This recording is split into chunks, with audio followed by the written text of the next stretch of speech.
Games People Play, The Psychology of Human Relationships by Eric Berne, MD.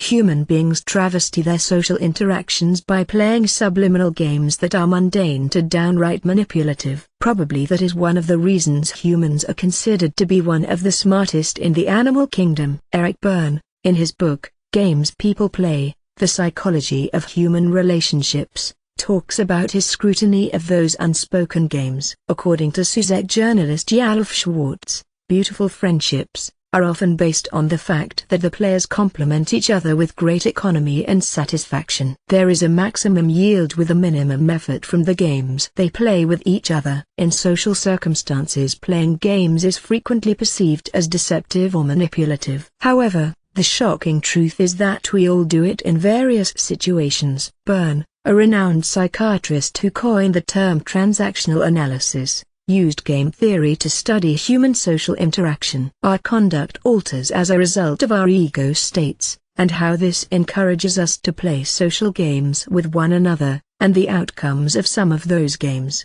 Each of us possesses 3 separate ego states. When people participate in social situations, they are summoning one of 3 mental states known as ego states. These ego states are changes in feelings and mental attitudes that result in behavior changes. Parental ego state, adult ego state, and child ego state are all different types of ego states. A kid reverts to certain behaviors that they were born with, bringing intuition, creativity, delight, and spontaneity. A child reverts to certain behaviors that they were born with and is the source of emotion and closeness. When we find ourselves in new, unfamiliar situations, for instance, we frequently retreat to this state. A person's parent ego acts as a parent to a kid, making intuitive decisions from already acquired behaviors and standards. A parent will behave as their parents did to them in similar scenarios, and speak to one another as if they were children to be taught or chastised. An adult state ego clearly depicts objective reality appraisal, data processing, and reasoning while dealing with shortcomings and successes. An adult uses logic to troubleshoot problems and makes decisions based on current conditions. During any given particular engagement, we're all in at least one of these ego states, and we can transition between them throughout a conversation. Analyze your parent-child relationship. Your relationship with your parents might have a big impact on how you act in social situations. Be conscious of your own habits and how you connect with others of various personalities. A social transaction takes place whenever 2 or more people interact with one another. The transactional stimulus is initiated by one person, and the transactional response is provided by the other. To see if people are playing a social game, all we have to do is look at which ego states they choose to include in the stimulus or reaction phase of the transaction. The goal of simple transactional analysis is to figure out which ego state delivered the transactional stimulus and which one delivered the transactional reaction. When all parties engage their adult ego states,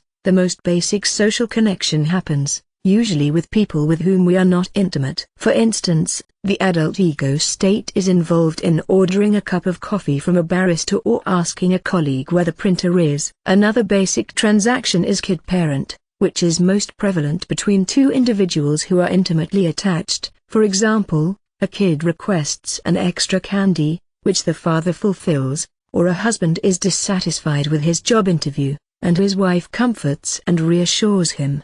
Communication can run smoothly as long as the transactions are complementary. When a transaction is crossed, however, communication breaks out. When the transactional stimulus is adult but the feedback involves the child or parent's ego state, this is the most common crossing translation.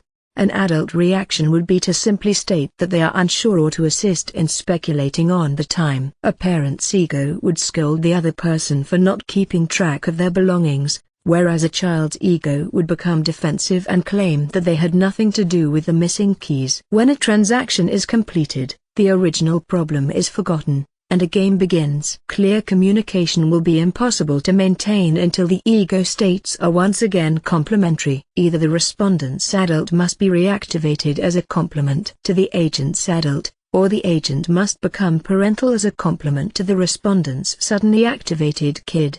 Be conscious of your ego. Be conscious of what position you're putting yourself in when confronted with an issue. Are you acting naive and reprimanding your companion as if you were a parent? Be aware of how to recognize where you're putting yourself and how to adapt. We may all become more mindful of the games that others play. There are ulterior transactions, which occur when a person activates numerous ego states at the same time, in addition to complementary and crossing. When a salesperson says, "This one is better, however, you can't afford it," he appears to be communicating two objective facts. An adult respondent would simply say, "You're right." The salesman, on the other hand, is playing a game. A game is an ongoing sequence of complementing ulterior transactions advancing to a well-defined, predictable end. He is attempting to trigger a child ego in the buyer so that they feel compelled to buy the overpriced thing only to prove the salesman wrong. Every game is intrinsically deceptive. In one unconscious game, a dominant partner pretends to be a parent by giving commands, while their confined partner pretends to be a child by accepting and following them.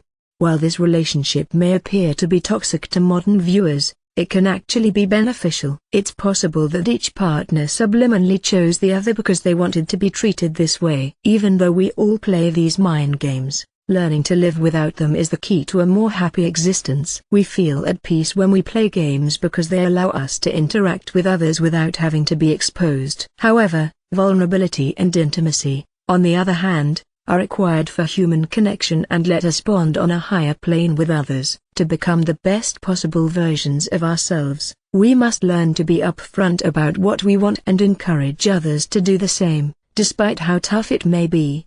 Embrace your battles. If you're constantly uptight with your partner or loved ones, take a step back and think about why. Do you find yourself arguing over the same fundamental issue all the time? As often as possible, evaluate your habits and try to come up with a solution. As adults, always be truthful to yourself and others. Never presume that someone else is aware of your desires or thoughts. Examine yourself objectively and ask yourself what you require. Then, if there's anyone else who can provide it to you, simply ask. Be forthright and truthful. We all participate in social gaming. Some are flirty and quirky, while others are toxic and deceitful, which is why understanding your own cognitive psychology is so vital. We can permeate our social training and critically analyze our own behavior by being aware of different forms of social games.